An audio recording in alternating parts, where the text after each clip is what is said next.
Alia, gadis cantik mahasiswi seni, harus menghadapi prahara saat ibunya divonis hukuman mati di Arab Saudi. Satu-satunya jalan menikah dengan Sultan Arab yang misterius. Saat malam pertama Sultan Arab itu mulai, langit Jakarta sore itu masih menyisakan semburat jingga. Namun bagi Alia, warna-warna hangat itu terasa beku, mati. Di tangannya, telepon genggam bergetar pelan. Bukan karena panggilan masuk, melainkan oleh getaran seluruh tubuhnya yang menggigil. Hibat, suara di seberang sana, seorang pria dengan aksen baku yang familiar dari Kedutaan Besar Indonesia, terdengar jauh, seperti bisikan dari dunia lain. Namun, setiap kata yang keluar dari bibirnya adalah palu godam yang menghantam jantung. Alia, memecah belah ketenangan yang selama ini ia kenal. Ibu Anda, Nona Alia, Nyonya Fatima, telah divonis hukuman mati atas tuduhan pembunuhan. Pembunuhan, kata itu bergaung di benak Alia, berputar-putar meribik-robik akal sehatnya.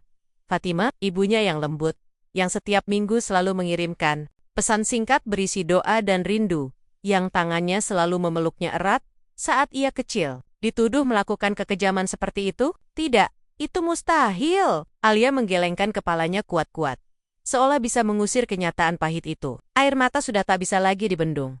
Mengalir deras, membasahi pipinya, bercampur dengan rasa mual dan pusing yang mendera.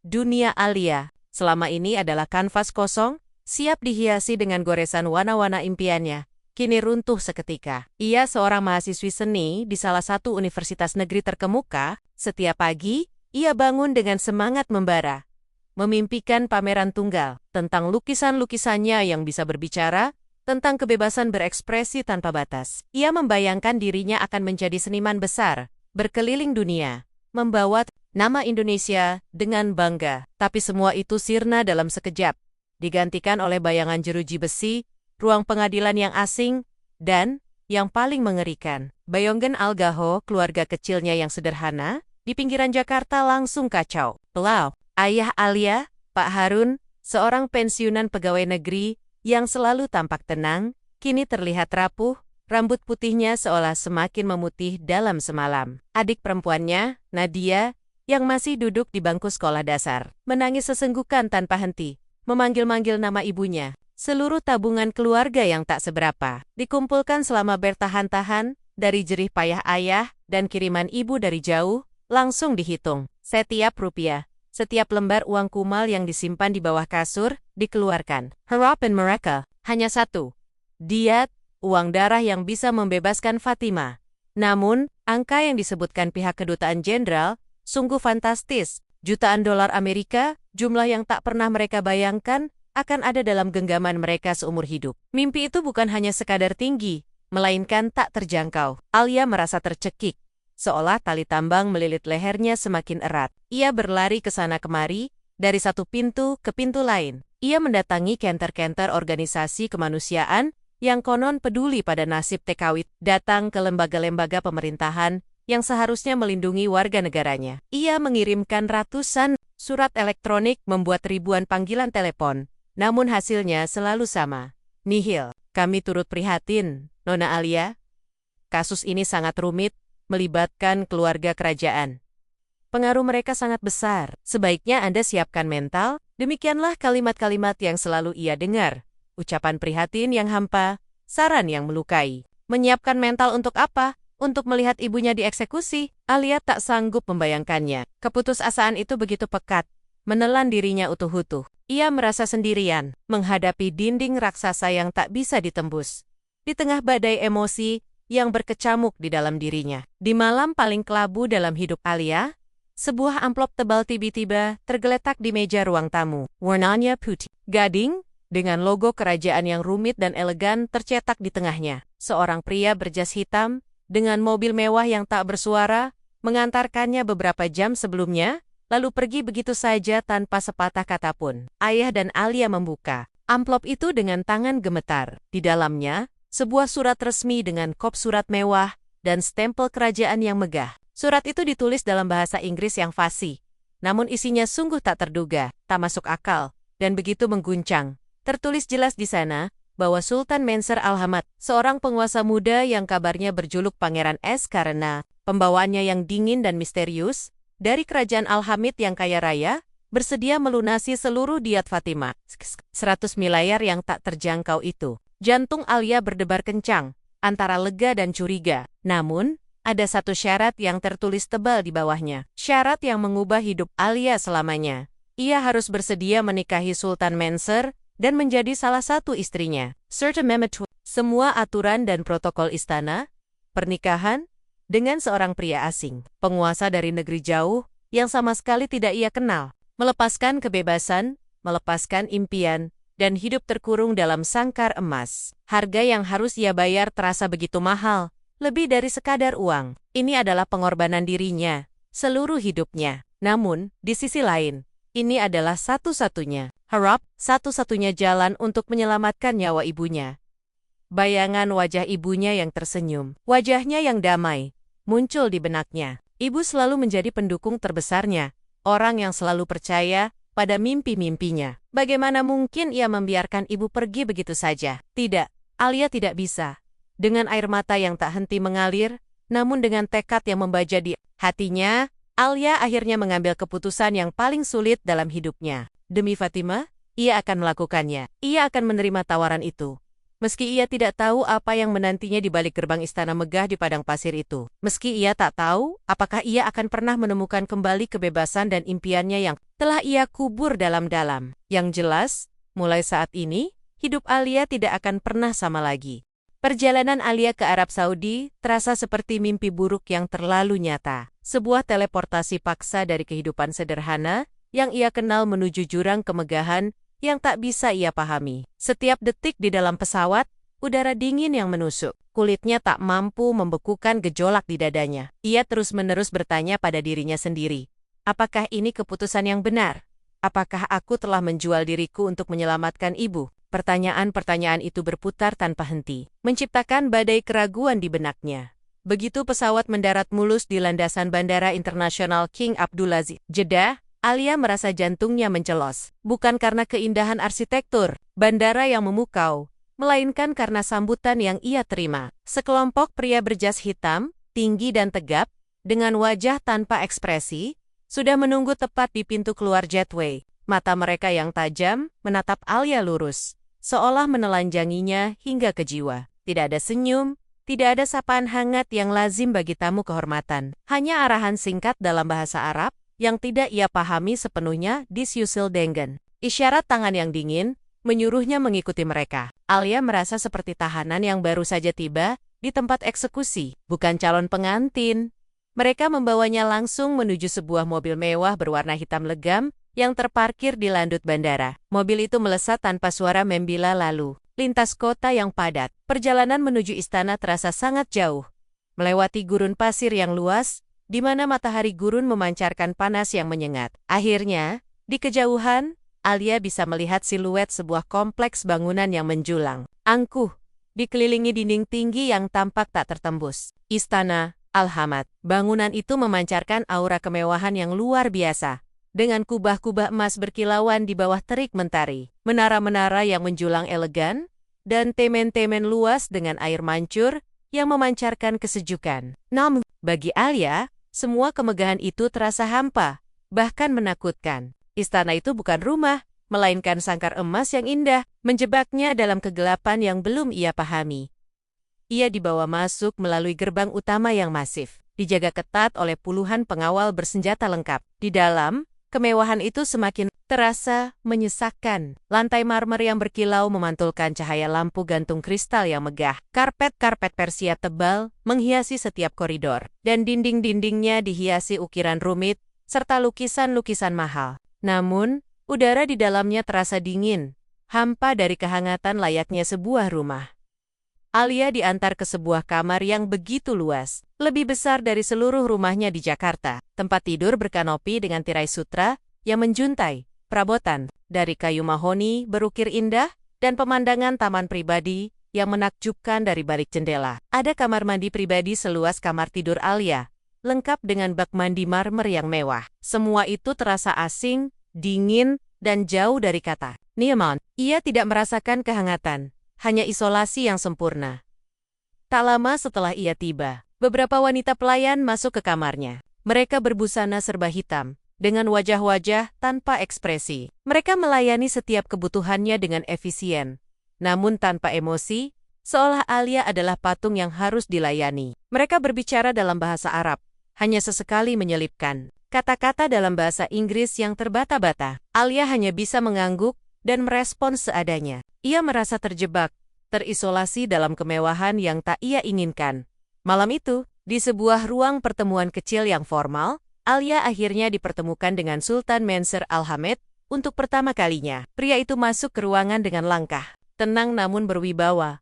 Aura kekuasaan mutlak terpancar dari setiap gerak-geriknya. Ia adalah perwujudan sempurna dari julukannya, Pangeran Es. Tinggi, tegap, dengan mata gelap yang menusuk, hidung mancung, dan rahang tegas yang memancarkan hidegap. Wajahnya nyaris tanpa ekspresi, memancarkan kedinginan yang menusuk tulang, seolah tak ada emosi yang mampu menyentuh dirinya.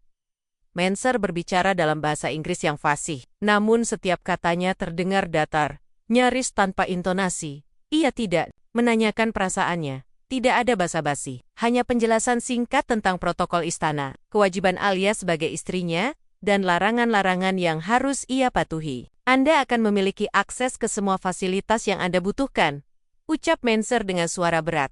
Tatapannya dingin, namun, kebebasan bergerak Anda akan dibatasi. Kontak dengan dunia luar akan diawasi. Ini demi keamanan Anda, dan juga keamanan istana. Tidak ada sentuhan, tidak ada senyum. Tatapan matanya kosong, membuat Alia merasa seperti objek, bukan manusia. Hatinya mencelos. Inilah suaminya. Pria ini tidak menunjukkan sedikit pun ketertarikan, atau bahkan sekadar rasa hormat yang tulus. Ia hanya melihat Alia sebagai sebuah komodi, sebuah alat untuk mencapai tujuannya. Pernikahan itu dilaksanakan secara sederhana, namun hikmat, di salah satu aula istana yang megah. Ishak, hanya kerabat dekat kerajaan, dan beberapa pejabat tinggi yang hadir. Alia mengenakan gaun pengantin tradisional yang indah, terbuat dari sutra putih, dengan sulaman benang emas. Gaun itu sangat cantik. Namun Alia merasa jiwanya kosong. Pantulan dirinya di cermin. Seorang gadis yang dulu penuh warna, kini terperangkap dalam gaun putih yang melambangkan kemurnian, namun hatinya terasa kotor oleh paksaan ini. Upacara itu terasa seperti mimpi buruk yang nyata. Mansur mengucapkan janji pernikahan dengan suara tegas, namun matanya tetap kosong, tidak mencerminkan kebahagiaan atau cinta sedikit pun. Alia menjawab dengan suara tercekat, menahan air mata yang mendesak keluar, berjuang agar suaranya tidak pecah. Malam pertama pernikahan berlalu, dalam keheningan yang menyiksa. Mansur tidak menunjukkan ketertarikan sama sekali. Ia hanya duduk di sisi lain kamar yang begitu luas, membaca beberapa dokumen kerajaan yang tebal, seolah Alia tidak ada di sana. Bahkan tidak ada percakapan basa-basi. Alia hanya bisa meringkuk di tempat tidur, mencoba memejamkan mata, merasakan kehampaan yang luar biasa. Ia merasa sangat kecil, sendirian, di tengah kemegahan yang tak berarti ini. Di balik gemerlap kemewahan istana, Alia merasakan kesepian yang menusuk, dingin, dan mematikan. Ia adalah burung yang indah, terkurung dalam sangkar emas, jauh dari langit biru yang ia dambakan. Yang ia tahu hanyalah ia harus bertahan, demi satu-satunya orang yang ia miliki, ibunya. Hari-hari Alia di Istana Al-Hamid mengalir seperti air bah yang tak berujung, membawa serta kebosanan yang mewah dan kesepian yang mengikis jiwa. Setiap pagi ia terbangun di atas ranjang berkanopi yang empuk, disambut oleh tirai sutra yang menjuntai anggun. Namun hatinya tetap terasa hampa. Ia dibatasi geraknya, seolah ada dinding tak kasat mata yang mengepungnya. Hanya area tertentu yang boleh ia jelajahi, selalu dalam pengawasan ketat, entah oleh para pelayan berbusana hitam yang tampak tanpa ekspresi, atau oleh tatapan tajam para pengawal yang tersebar di setiap koridor.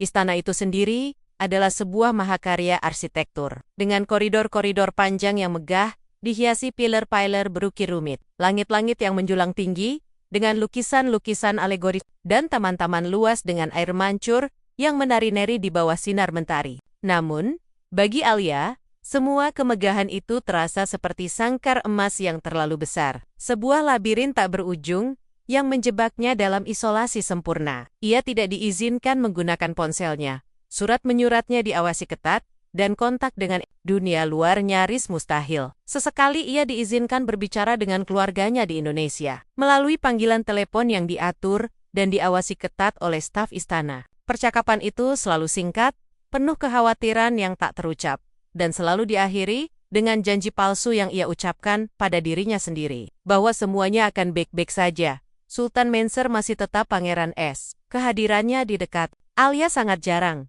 dan ketika ia muncul, interaksi mereka selalu formal, dingin, dan jauh dari sentuhan emosi. Menser tidak pernah menanyakan kabarnya secara pribadi, tidak pernah menawarkan penghiburan, bahkan tidak pernah berbagi obrolan. Ringen, ia hanya memastikan Alia mendapatkan semua yang ia butuhkan.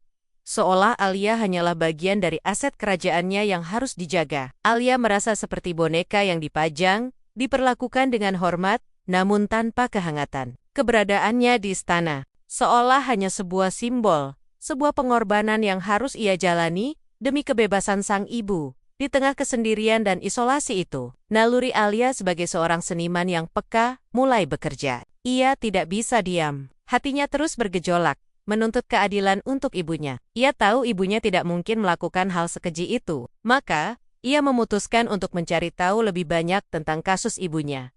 Tentang kematian Putri Laila Al-Hamad, majikan ibunya.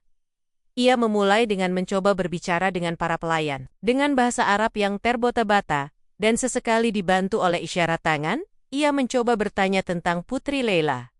Namun, setiap kali ia menyebutkan nama itu, respons yang ia dapatkan selalu sama. Para pelayan langsung bungkam.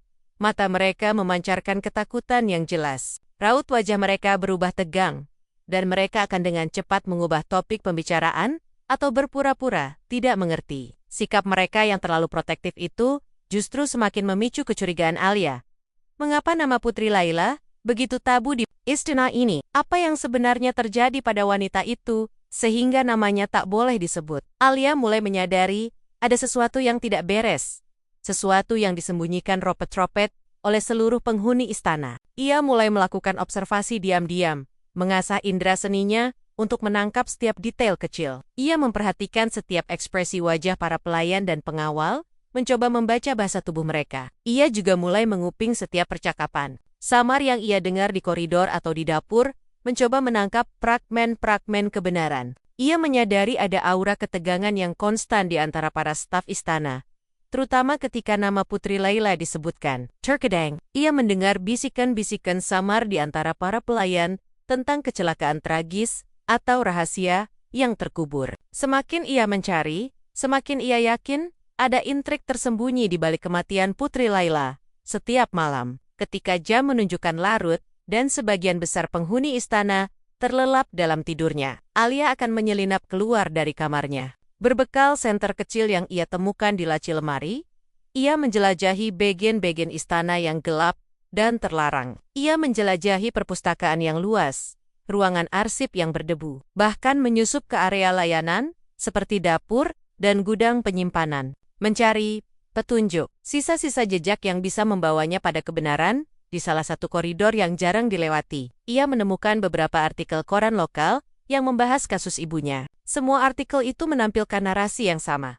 Fatimah adalah pembunuh yang kejam. Namun, naluri Alia mengatakan ada yang salah. Gambar-gambar di koran itu buram. Narasi yang dibangun terasa tergesa-gesa dan tidak lengkap. Ia yakin ibunya tidak bersalah, dan ia tidak akan menyerah sampai kebenaran terungkap. Meski ia harus menggali sampai ke dasar istana ini.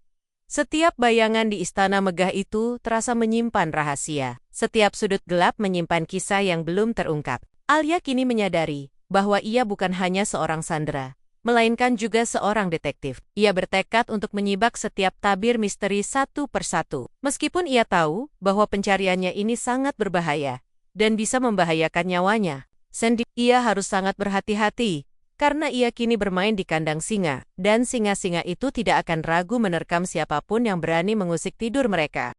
Pencarian Alia, meskipun dilakukan dalam bayangan dan penuh kehati-hatian, mulai membuahkan hasil. Bukan sebuah penemuan besar yang mengejutkan, melainkan serpihan-serpihan kecil yang perlahan menyusun sebuah gambaran yang lebih besar dan jauh lebih mengkhawatirkan.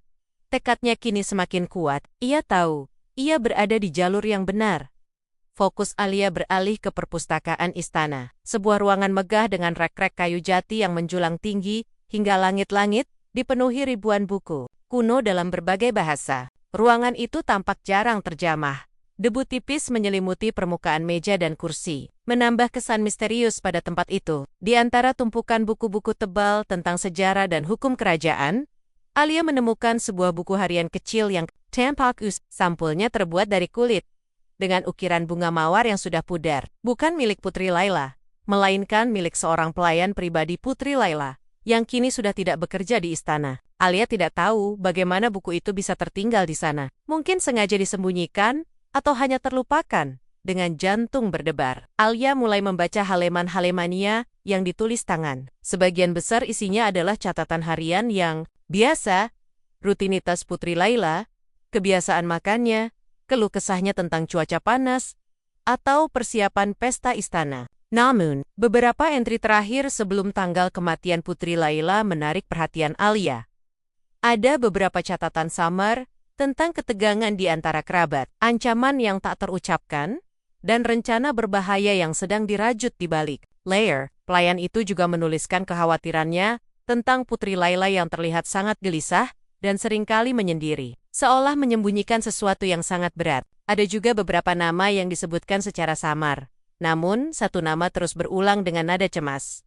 Faisal, meskipun tidak ada bukti langsung yang menunjuk pada sesuatu yang konkret. Catatan itu menguatkan kecurigaan Alia bahwa kematian Putri Laila lebih dari sekadar pembunuhan biasa yang dilakukan oleh ibunya. Ini lebih seperti sebuah intrik yang jauh lebih besar. Sebuah permainan kekuasaan yang kejam, di mana ibunya, Fatimah, mungkin hanya menjadi kambing hitam. Di sisi lain, Alia mulai mengamati tingkah laku Manser dengan lebih saksama. Di balik topeng pangeran esnya yang dingin, Alia sesekali menangkap sorot mata Manser yang penuh kekhawatiran dan beban, terutama saat ia berpikir tidak ada yang memperhatikannya. Mata itu memancarkan kelelahan yang mendalam, seolah ia memikul beban seluruh dunia di pundaknya. Ia melihat Manser seringkali menghabiskan waktu sendirian di ruang kerjanya hingga larut malam, ditemani pita-pita besar dan dokumen-dokumen penting yang tak pernah ia tunjukkan kepada siapapun. Cahaya lampu kerja selalu menyala hingga dini hari, menandakan bahwa ia bekerja tanpa henti. Sesekali, Alia juga melihat Manser mengadakan pertemuan rahasia dengan beberapa penasihat kepercayaan di ruangan terpencil. Suaranya terdengar tegang, membahas sesuatu yang sangat serius dan genting. Bisikan-bisikan samar tentang ancaman dari dalam atau kestabilan takhta sesekali sampai ke telinga Alia. Semakin menambah teka-teki, Manser juga mulai lebih sering mengunjunginya, meskipun interaksi mereka masih dingin dan formal. Ia akan menanyakan kabarnya, memastikan Alia mendapatkan semua yang ia butuhkan, namun tidak pernah lebih dari itu. Pertanyaan-pertanyaan Manser terasa seperti interogasi ringan, bukan bentuk perhatian. Alia merasa Manser sedang mengawasinya, menguji batas kesabarannya, atau mungkin mencari tahu apakah ia sudah menerima takdirnya di istana? Atau mungkinkah Manser juga sedang mencoba membaca dirinya, seperti Alia mencoba membaca dirinya? Suatu malam, ketika Alia sedang menjelajahi bagian belakang istana yang sepi, ia secara tidak sengaja mendengar percakapan antara dua pengawal yang berjaga. Mereka berbicara dalam bahasa Arab, namun Alia cukup memahami beberapa kata kunci. Mereka berbicara tentang putra mahkota Faisal dengan nada ketakutan yang jelas, menyebutkan kekuasaannya yang semakin besar dan kemungkinan kudeta yang sedang direncanakan. Mendengar nama Faisal, Alia teringat catatan di buku harian pelayan Putri Laila. Nama itu, lagi-lagi, muncul. Ada benang merah yang mulai terhubung. Faisal, kudeta, dan Putri Laila. Apa hubungannya semua ini? Mengapa Faisal begitu ditakuti? Alia tahu, ia harus lebih berhati-hati. Apa yang ia cari kini mulai membahayakan keselamatannya sendiri. Ia tidak bisa lagi bertindak sembarangan, mencari tahu di tempat terbuka, atau bertanya secara langsung. Setiap langkahnya harus diperhitungkan dengan cermat. Setiap gerakannya harus dilakukan dalam bayangan. Kebenaran, yang selama ini hanya berupa bayangan samar, kini mulai terbentuk menjadi sebuah pola yang mengerikan. Alia merasa seperti seorang seniman yang sedang menyusun lukisan rumit. Setiap potongan informasi adalah sebuah sapuan kuas yang membawa dirinya semakin dekat pada gambaran utuh dari sebuah konspirasi. Ia hanya berharap, ketika lukisan itu selesai, ibunya masih ada untuk melihatnya. Tekad Alia semakin menguat setelah menemukan serpihan petunjuk awal. Buku harian usang itu, bisikan para pengawal, dan perubahan samar dalam sikap Manser. Semuanya mengindikasikan bahwa kasus ibunya jauh lebih kompleks dari yang ia bayangkan. Ia tahu, ia harus menemukan lebih banyak bukti. Sesuatu yang konkret dan tak terbantahkan untuk membuktikan bahwa ibunya tidak bersalah dan mengungkap kebenaran di balik kematian Putri Laila. Pencariannya kini lebih terarah, lebih fokus. Alia mulai memusatkan perhatiannya pada setiap hal yang berhubungan dengan Putri Laila dan putra mahkota Faisal. Ia menyelinap ke kantor staf istana pada jam-jam sepi, ketika para pegawai sudah pulang atau sedang beristirahat.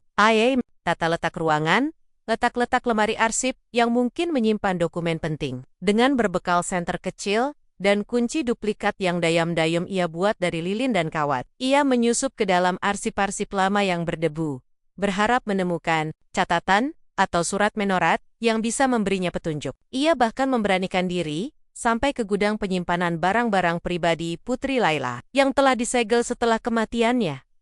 Alia tahu, risiko yang ia ambil sangat besar. Jika ketahuan, bukan hanya ibunya yang akan terancam, tetapi juga nyawanya sendiri.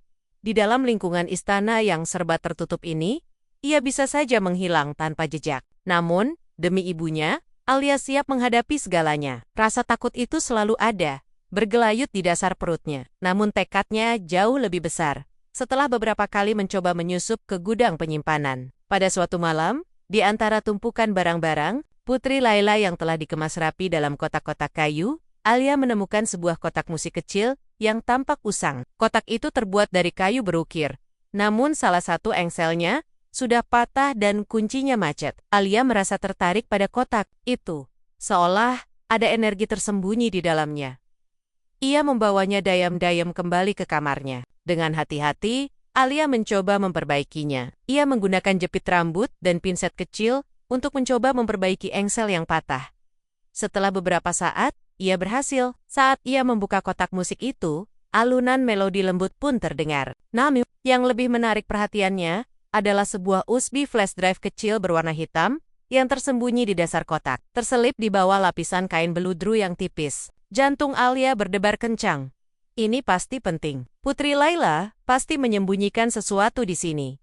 Dengan tangan gemetar, Alia menggenggam erat flash drive itu. Ia tahu, ia tidak bisa menggunakan komputer istana untuk mengakses isinya. Yuringen, istana pasti diawasi ketat, dan ia akan terlacak dalam hitungan detik. Setelah berpikir keras, ia teringat pada sebuah laptop lama yang ia temukan di salah satu ruang penyimpanan yang terlupakan. Sebuah ruangan kecil di sudut tersembunyi istana, yang sepertinya sudah tidak digunakan lagi oleh siapapun. Laptop itu tampak usang, namun mungkin masih berfungsi. Dengan hati-hati, Alia menyelinap ke ruangan itu, memastikan tidak ada yang melihatnya. Ia berhasil menyambungkan flash drive itu ke laptop usang tersebut. Layar laptop menyala, dan Alia menahan napas saat ia membuka folder yang ada di dalamnya. Isinya adalah sebuah file audio, rekaman suara. Ia memutar rekaman itu volume disettle. Serendah mungkin, suara yang terdengar adalah percakapan antara Putri Laila dan seseorang. Alia mendengarkan dengan saksama. Beberapa saat kemudian,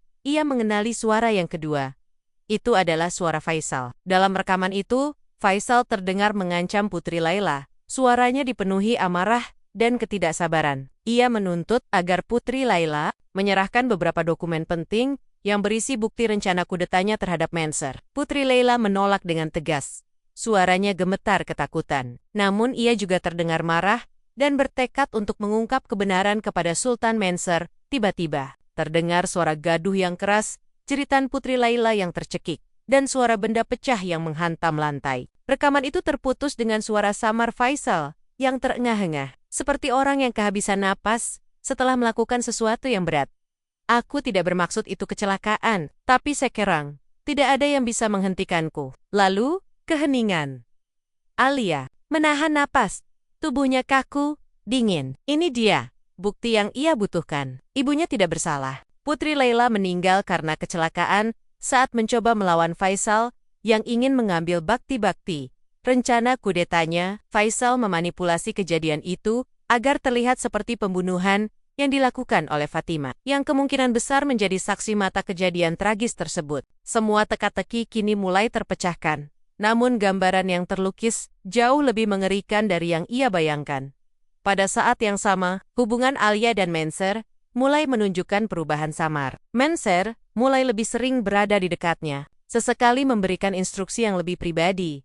Bukan hanya sekadar protokol istana. Ia bahkan pernah secara tak sengaja menangkap basah Alia sedang mempelajari peta istana yang ia temukan di perpustakaan. Manser tidak menegur, hanya menatapnya dengan tatapan yang sulit diartikan, seolah ada sesuatu yang ia sembunyikan. Sikap Manser yang tetap dingin, namun kini sering berada di sekitarnya, membuat Alia semakin curiga. Apakah Manser mengetahui sesuatu tentang rekaman ini? Apakah ia bagian dari intrik ini? Atau justru ia adalah korban yang sama dengan dirinya? Alia tahu ia tidak bisa langsung percaya pada siapapun di istana ini. Bahkan pada suaminya sendiri, setiap orang bisa jadi musuh atau sekutu yang belum terungkap. Dengan bukti di tangan dan kecurigaan yang membuncah, Alia tahu ia harus bergerak dengan sangat hati-hati. Ia kini memegang kunci yang bisa membuka gerbang kebenaran, namun juga pintu menuju bahaya yang tak terbayangkan. Dengan bukti rekaman suara di tangan, yang kini terasa begitu berat namun juga begitu melegakan, Alia tahu ia harus bergerak cepat. Rekaman itu adalah kuncinya, sebuah palu yang bisa menghantam dinding tuduhan palsu terhadap ibunya. Namun Alia juga tahu, ia tidak bisa langsung menyerahkannya pada Manser. Terlalu banyak keraguan, terlalu banyak pertanyaan yang belum terjawab tentang peran Sultan dalam semua ini. Apakah Manser benar-benar tidak tahu tentang ini sebelumnya? Atau justru ia adalah dalang di balik semua kekejaman ini? Memanfaatkan situasi untuk keuntungan pribadinya? Malam itu, Alia memutuskan untuk menghadapi Manser secara langsung. Ia tidak bisa menunggu lebih lama lagi. Rasa penasaran, kemarahan, dan harapan bercampur aduk di dalam dadanya. Dengan langkah mantap yang diselimuti ketegangan, ia pergi ke ruang kerja Sultan yang megah. Lampu-lampu kristal di ruangan itu memancarkan cahaya keemasan, menerangi tumpukan dokumen dan pita-pita besar di meja kerja. Alia menunggu, duduk di salah satu kursi kulit mewah. Jantungnya berdebar kencang di balik rusuknya. Tidak lama kemudian, Manser masuk. Ia tampak lelah. Mungkin baru saja menyelesaikan urusan kerajaan yang rumit, saat matanya menangkap sosok Alia yang duduk di sana. Alia melihat sorot terkejut yang melintas cepat di matanya yang dingin, namun dengan cepat ia menyembunyikannya. Di balik topeng ketidakpedulian yang biasa ia kenakan, wajahnya kembali datar, seolah ia tak pernah terkejut sama sekali. Alia tidak membuang waktu. Dengan tangan gemetar, ia mengeluarkan USB flash drive kecil itu dari balik lipatan gaunnya. Tanpa berkata-kata, ia berjalan ke meja Manser, menyambungkan flash drive itu ke laptop Sultan yang tergeletak di sana, dan memutar rekaman suara. Putri Laila yang ketakutan, disusul oleh suara keras Faisal yang penuh ancaman, memenuhi ruangan. Suara gaduh, jeritan, dan kemudian bisikan Turinggenga Faisal. Aku tidak bermaksud. Itu kecelakaan. Tapi sekerong. Tidak ada yang bisa menghentikanku. Rekaman itu berputar, memecah kesunyian istana yang biasanya hanya diisi oleh suara. Detak jam besar. Manser mendengarkan dengan seksama. Ekspresinya tetap datar. Namun Alia bisa melihat otot rahangnya mengeras. Sebuah indikasi kecil dari ketegangan yang mendalam di dalam dirinya. Matanya terpaku pada layar laptop, seolah ia sedang menyaksikan sebuah drama yang mengerikan. Ketika rekaman berakhir, keheningan mencekam menyelimuti ruangan. Hanya suara napas Alia yang memburu, yang terdengar jelas. Ia menatap Manser. Matanya menuntut jawaban, menuntut kebenaran. Ibuku tidak bersalah bukan? Itu bukan pembunuhan. Suara Alia bergetar, namun ada ketegasan di dalamnya. Sebuah kekuatan yang ia tak tahu berasal dari mana. Manser menghela napas panjang sebuah embusan. Napas yang berat, seolah ia baru saja melepaskan beban yang telah ia pikul sendirian selama berabad-abad. Tatapan matanya kini beralih dari Alia, menatap jauh keluar jendela besar, ke arah malam yang gelap di luar istana. Seolah ia sedang mempertimbangkan sesuatu yang sangat berat, sebuah keputusan yang mengubah segalanya. Kemudian, dengan suara yang lebih dalam, lebih berat, dan penuh emosi daripada yang pernah Alia dengar, ia akhirnya berbicara. Suaranya bukan lagi suara Pangeran Es yang dingin, melainkan suara seorang pria yang terluka. Aku tahu itu Alia, sejak awal. Pengakuan itu bagaikan tamparan keras bagi Alia. Jantungnya serasa berhenti berdetak. Hatinya mencelos. Apa? Tak percaya, suaranya naik 1 oktav karena terkejut dan marah. Kau tahu, sejak awal. Lalu, mengapa kau membiarkan aku menikahi ibu? Mengapa kau membiarkan ibuku dituduh sebagai pembunuh? Mengapa kau biarkan aku menderita dalam ketidakpastian ini? Manser menoleh. Tatapan matanya kini penuh penyesalan, beban yang nyata, dan sebuah tekad yang tak tergoyahkan. Ia melangkah mendekat, perlahan, seolah takut mengagetkan Alia. Aku tidak punya pilihan, Alia. Faisal sangat kuat, pengaruhnya jauh melampaui yang kau bayangkan. Dia memiliki jaringan di setiap sudut istana, bahkan di antara para pengawal terpercaya. Dia akan menyingkirkan siapapun yang mengancamnya.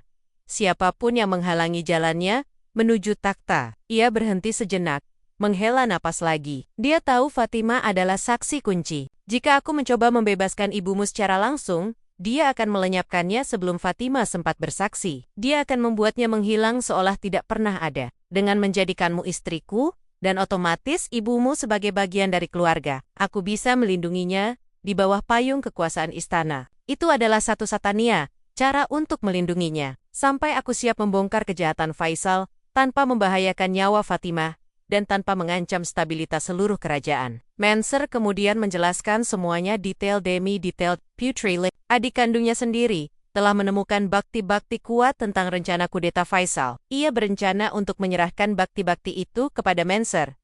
Namun Faisal mengetahuinya. Pertikaian hebat terjadi di ruangan Putri Laila, yang berujung pada kecelakaan fatal yang menewaskan Putri Laila. Fatima, yang saat itu sedang membersihkan ruangan, dan kebetulan berada di sana, menyaksikan semuanya. Faisal memanfaatkan insiden itu, memanipulasi bukti-bukti, dan dengan cepat menyebarkan narasi palsu bahwa Fatima adalah pembunuh yang kejam. Menjebaknya sepenuhnya, Manser tahu bahwa ia tidak bisa langsung menghadapi Faisal tanpa bukti yang sangat kuat dan saksi yang aman. Faisal memiliki jaringan yang luas dan setia di dalam istana.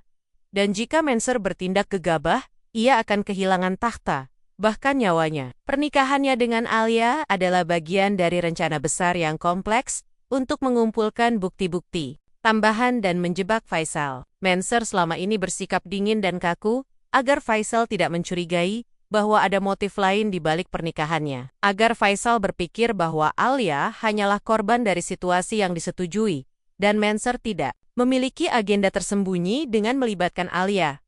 Pengakuan Manser membuat Alia terpecah belah. Di satu sisi, ia merasa lega yang luar biasa karena ibunya tidak bersalah, dan Manser tidak seburuk yang ia bayangkan. Sebuah beban raksasa terangkat dari pundaknya. Namun, di sisi lain, ia merasa marah dan dikhianati. Ia telah digunakan, diperalat, dalam sebuah permainan politik kerajaan yang kejam, sebuah sandiwara yang telah ia lakoni dengan air mata dan rasa sakit. Kau menggunakan aku, desis Alia.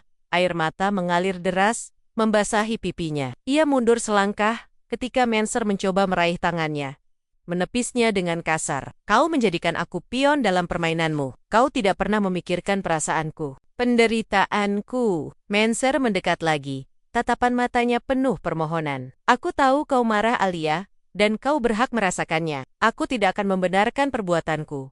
Itu memang tindakan yang kejam. Tapi, aku bersumpah, demi tahtaku dan demi nyawaku, tidak ada niat lain selain untuk melindungi ibumu dan menegakkan keadilan. Aku tahu ini sulit.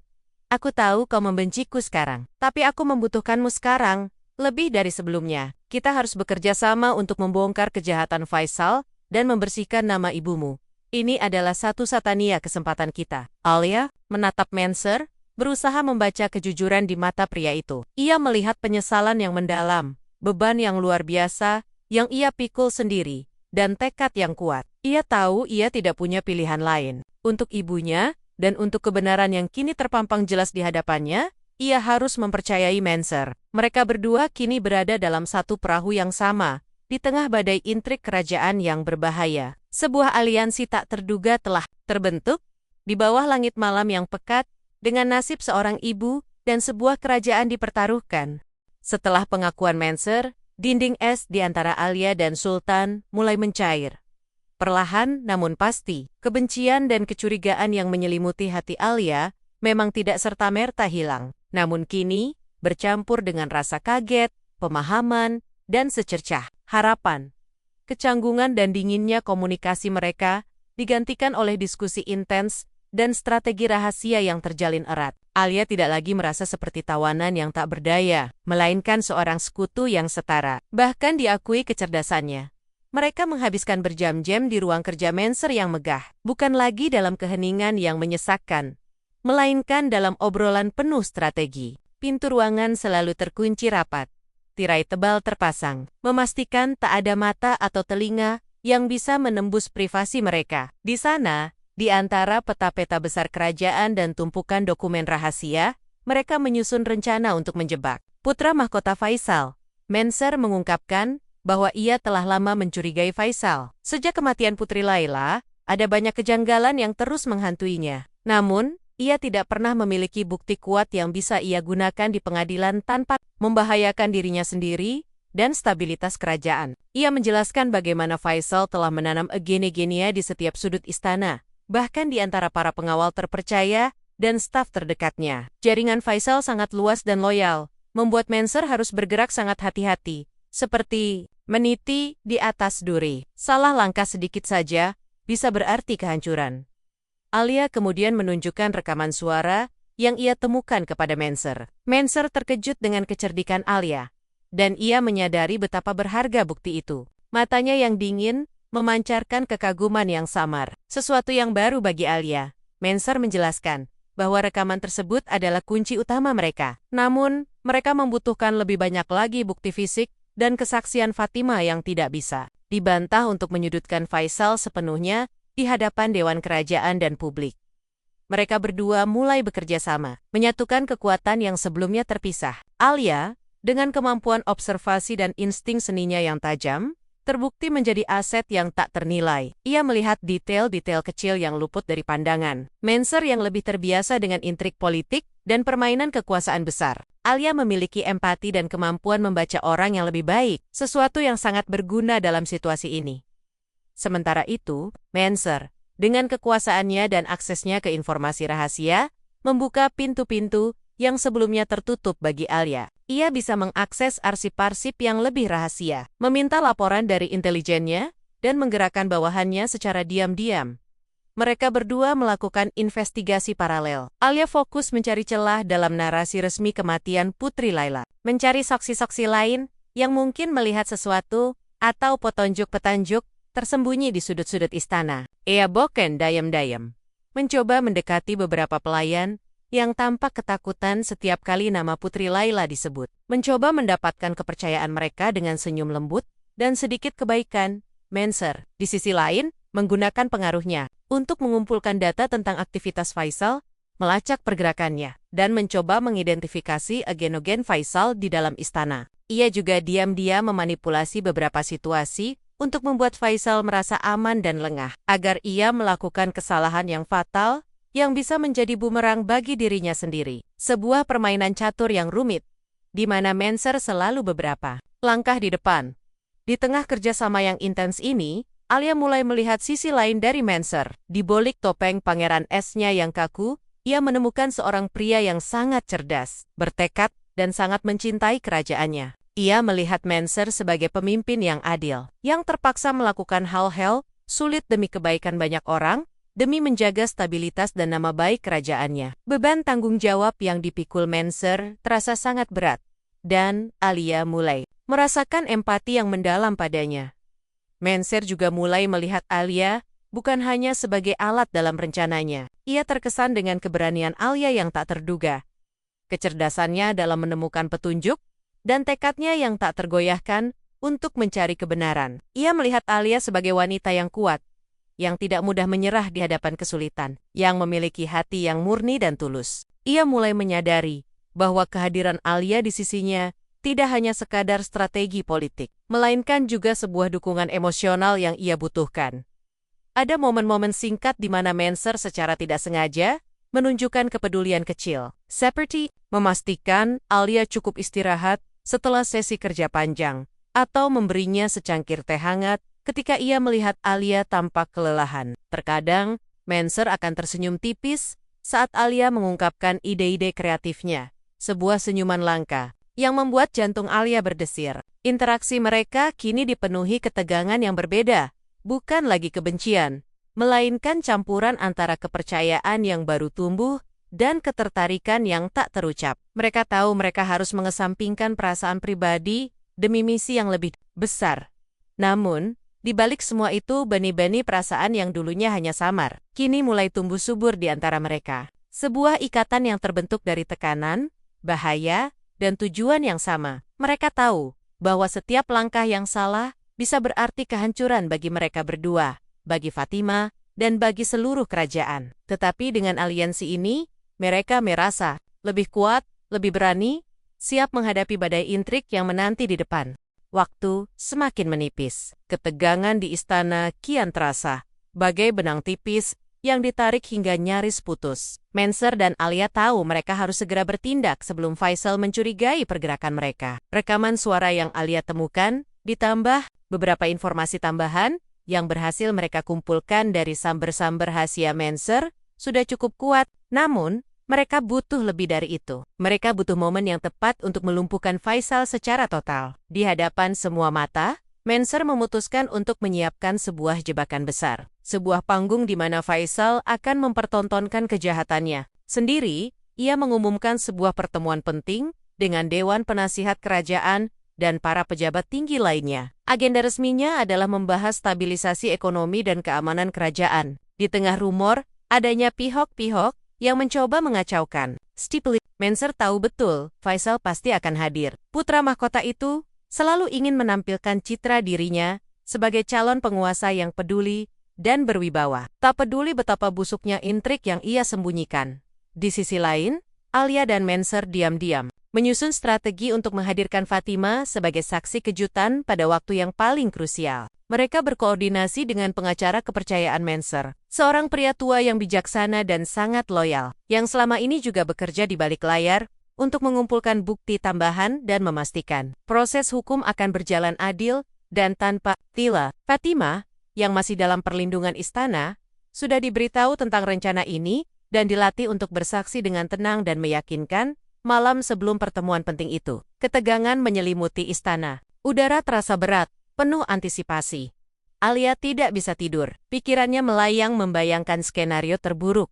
Faisal bisa menyerang balik, mengancam nyawa Fatima, atau bahkan membahayakan Menser dan dirinya sendiri. Kemenangan terasa begitu dekat, namun bahaya juga mengintai di setiap sudut. Menser sendiri terlihat tegang, namun wajahnya memancarkan tekad baja yang tak tergoyahkan. Ia berjanji akan melindungi Alia dan Fatima dengan seluruh kekuatannya, dengan seluruh kekuasaan. Yang Ayameli, kita akan menghadapi ini bersama, bisiknya kepada Alia. Sebuah janji yang jauh lebih berarti daripada semua kemewahan istana. Kata-kata itu menenangkan hati Alia yang bergejolak.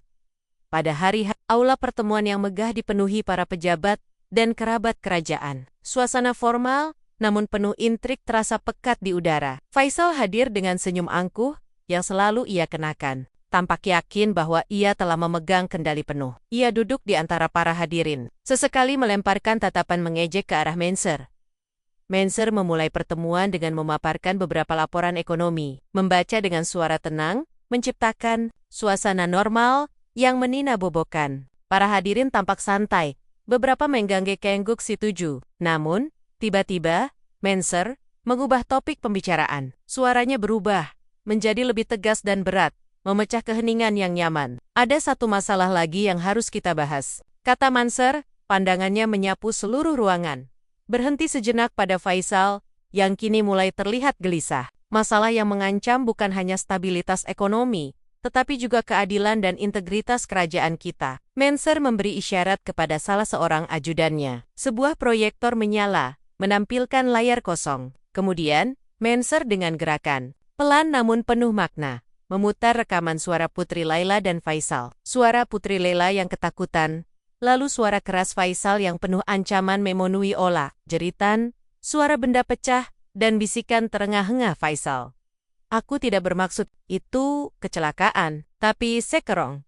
Tidak ada yang bisa menghentikanku. Suara rekaman itu bergaung di seluruh ruangan, mengguncang setiap hati yang mendengarnya. Kebisuan mencekam menyelimuti aula. Para hadirin saling pandang, wajah mereka memucat. Wajah Faisal yang semula angkuh kini berubah pasi. Matanya membelalak ketakutan, seolah baru saja melihat hantu. Keringat dingin mulai membasahi dahinya. Ia mencoba berdiri, hendak membantah, namun Menser mendahuluinya. Sebelum Faisal sempat bereaksi, Menser memberi isyarat lagi. Pintu aula terbuka lebar. Dan masuklah Fatima, didampingi oleh pengacara kepercayaannya, dan beberapa pengawal pribadi. Menser yang bertubuh besar. Penampilan Fatima yang tiba-tiba membuat Faisal terhuyung, seolah baru saja melihat hantu yang bangkit dari kubur. Mata Faisal tak bisa lepas dari Fatima, dipenuhi rasa terkejut dan ketakutan yang luar biasa. Fatima melangkah maju di bawah tatapan ratusan mata. Dengan suara gemetar, namun jelas dan meyakinkan. Ia menceritakan apa yang sebenarnya ia saksikan pada malam kematian Putri Laila.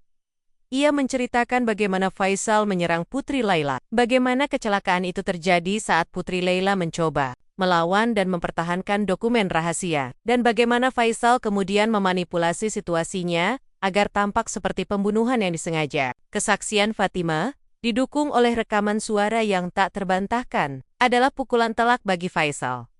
Faisal mencoba membantah, berteriak bahwa ini adalah konspirasi. Sebuah kebohongan yang dirancang untuk menjatuhkannya. Namun, bukti-bukti yang telah disiapkan Menser dan Alia terlalu kuat. Menser kemudian memerintahkan para pengawal untuk menangkap Faisal. Faisal berontak, mencoba melarikan diri. Namun pengawal Menser sudah siap. Mereka dengan cepat meringkusnya. Faisal ditangkap di tempat, di hadapan semua orang, dan dijerat dengan tuduhan percobaan kudeta, pembunuhan, dan manipulasi bukti suasana. Di aula menjadi riuh.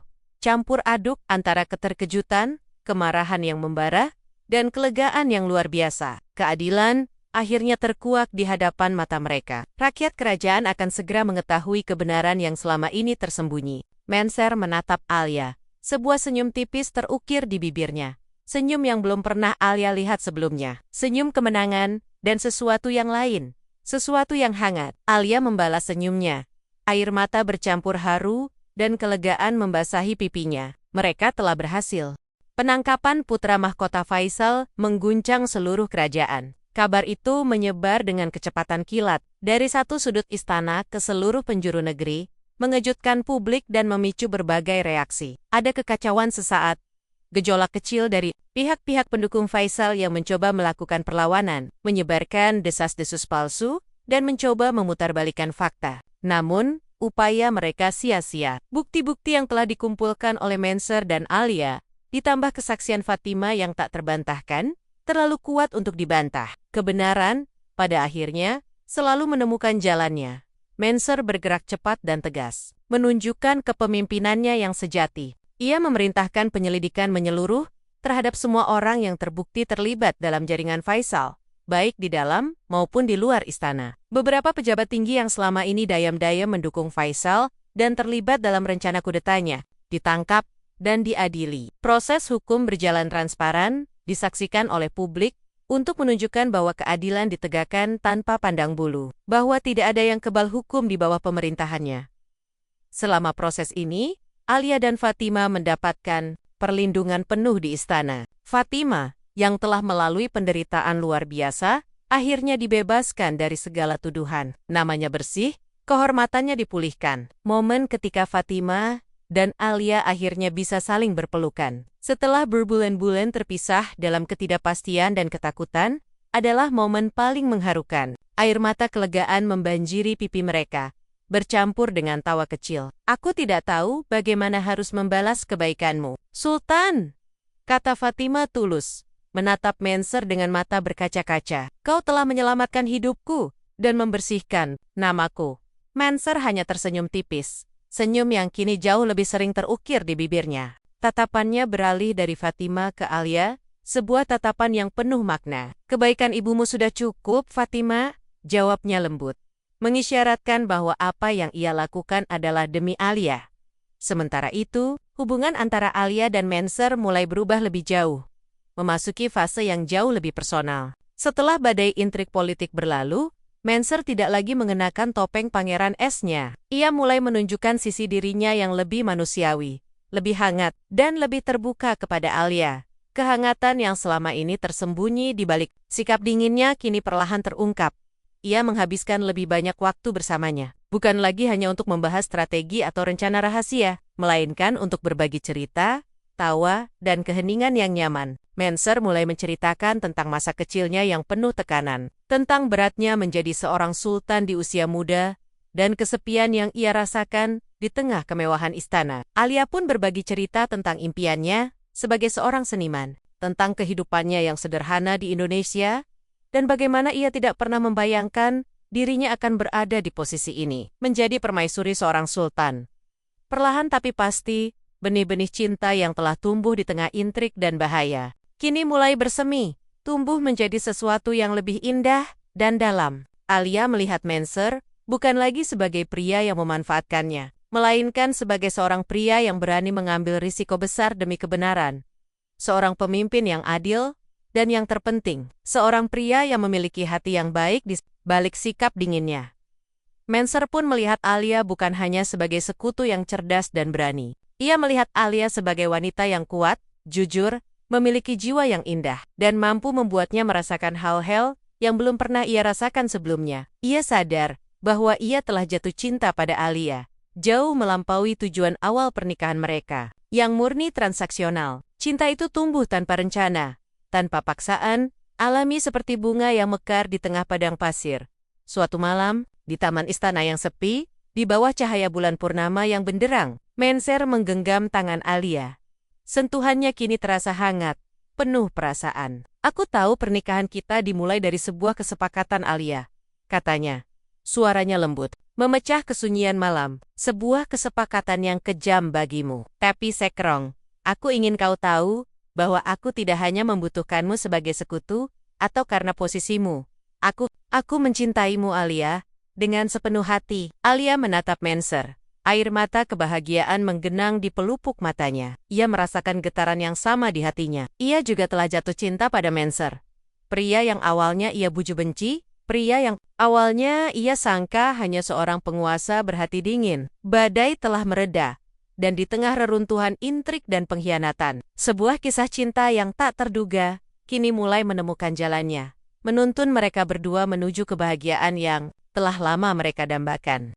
Kebenaran akhirnya terungkap. Putra mahkota Faisal mendekam di penjara. Seluruh jaringannya terbongkar, dan kerajaan kembali damai di bawah kepemimpinan Menser yang kini semakin kuat dan dicintai rakyatnya. Keadilan telah ditegakkan, dan nama baik keluarga kerajaan pulih. Fatima, setelah menjalani pemulihan fisik dan mental dari trauma yang ia alami, memutuskan untuk kembali ke Indonesia. Ia rindu pada keluarganya yang lain, pada kesederhanaan hidup yang ia tinggalkan, dan ingin menjalani sisa hidupnya dengan tenang. Momen perpisahan Alia dengan ibunya adalah campuran antara haru dan kelegaan. Fatima memeluk Alia erat, air mata kebahagiaan membasahi pipi keduanya. "Aku tahu kau akan baik-baik saja di sini, Nak," bisik Fatima tulus, mengusap lembut rambut putrinya. "Kau telah menemukan tempatmu." Menser menghormati keputusan Fatima, bahkan menawarkan bantuan penuh untuk memastikan kepulangannya aman dan nyaman dengan fasilitas terbaik. Kepergian Fatima menandai akhir dari satu babak penting dalam hidup Alia, dan awal dari babak yang sama sekali baru, dengan Faisal yang sudah tidak menjadi ancaman. Menser dan Alia dapat membangun hubungan mereka dengan lebih bebas dan jujur. Dinding-dinding formalitas dan dinginnya hati yang dulu memisahkan mereka kini telah runtuh sepenuhnya. Alia mulai beradaptasi sepenuhnya dengan kehidupan istana. Tidak lagi merasa terkurung dalam sangkar emas. Ia menemukan caranya sendiri untuk menyalurkan jiwa seninya yang menggebu. Ia mulai melukis pemandangan istana yang megah, potret-potret para pelayan dengan ekspresi jujur, dan bahkan Menser sendiri. Menser, yang kini lebih sering tersenyum, sering menghabiskan waktu luangnya mengamati Alia melukis. Ia terkagum-kagum pada bakat dan semangat istrinya yang tak pernah padam. Ia mendukung Alia sepenuhnya, bahkan membangunkan sebuah studio seni pribadi yang luas dan modern untuknya di dalam istana, lengkap dengan segala peralatan terbaik yang bisa dibeli. Menser tidak lagi menjadi pangeran es yang dingin. Alia kini adalah Menser yang hangat, penyayang, penuh perhatian, dan sangat menghargai setiap aspek kehidupan Alia. Hubungan mereka tumbuh semakin dalam, didasari oleh rasa hormat, kepercayaan, dan cinta yang tulus. Mereka seringkali menghabiskan malam-malam yang panjang di balkon pribadi istana, di bawah hamparan bintang gurun yang tak terhingga, bercerita tentang impian dan rencana masa depan mereka. Menser membimbing Alia dalam memahami selak-belak pemerintahan dan budaya Arab yang kompleks, sabar menjelaskan setiap tradisi dan tugasnya sebagai permaisuri. Sementara Alia, dengan perspektifnya yang segar dan idealismenya, mengajarkan Menser untuk melihat dunia dengan cara yang lebih luas, lebih berwarna. Seperti kanvas lukisannya yang penuh imajinasi, rakyat kerajaan pun perlahan mulai mengenal Alia, bukan hanya sebagai permaisuri dari Indonesia yang dinikahi Sultan. Dalam perjanjian politik, mereka melihat Alia sebagai wanita yang berani, cerdas, dan membawa pengaruh positif bagi Menser dan kerajaan. Mereka melihat bagaimana Menser, yang dulunya tertutup dan kaku, kini sering tersenyum, tertawa, dan tampak jauh lebih bahagia dan bersemangat. Kehadiran Alia membawa angin segar ke istana, yang dulunya kaku dan penuh intrik. Pernikahan, yang dimulai dari sebuah paksaan demi diet, kini telah bertransformasi menjadi sebuah ikatan cinta yang sejati dan tak terduga. Alia, sang mahasiswi seni idealis yang dulu ingin bebas dan terbang tinggi, kini menemukan kebebasannya dalam mencintai seorang sultan dan membangun masa depan bersamanya. Di tengah kemegahan istana dan tanggung jawab kerajaan yang baru, cerita ini adalah tentang kebahagiaan yang ditemukan di tempat yang tidak terduga, tentang bagaimana kebenaran selalu menemukan jalannya, dan bagaimana cinta sejati dapat tumbuh bahkan dari perjanjian yang paling tidak masuk akal sekalipun. Alia dan Menser berdiri bersama, bahu-membahu, menghadapi masa depan dengan senyum dan harapan yang tulus, siap membangun kerajaan yang adil, makmur, dan penuh cinta, sebuah legasi yang akan dikenang untuk selamanya.